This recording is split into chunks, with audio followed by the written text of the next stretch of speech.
একটি মেয়ে বাথটবে বসে বসে ফোন চালাচ্ছিল এবং হঠাৎ করে তার ফোনটি বাথটবের জলে পড়ে যায়।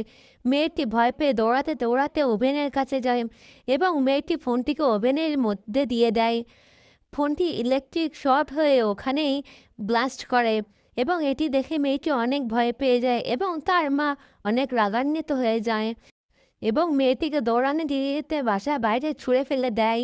মেয়েটি কান্না করতে করতে একটি ওভেনের দোকানে যায় এবং সেখান থেকে একটি ওভেন নিয়ে দৌড়ে পালায়। দোকানদার তার পিছু করেও তাকে ধরতে পারে না। মেয়েটি ওভেনটি তার মার কাছে দেয় এবং তার মা অনেক খুশি হয়ে যায়। পরবর্তীতে অনেক পুলিশ মেয়েটিকে ধরে নিয়ে যায়। তার মা অনেক কান্না করছিল এবং জেলে বসে মেয়েটিও অনেক কান্না করছিল। মা জেলের বাইরে থেকে গর্ত করে তার মেয়ের কাছে যান এবং মেয়েটিকে নিয়ে গর্তের ভেতর থেকে পালান। মেয়েটি ও তার মা অনেক দূরে পালিয়ে যায়।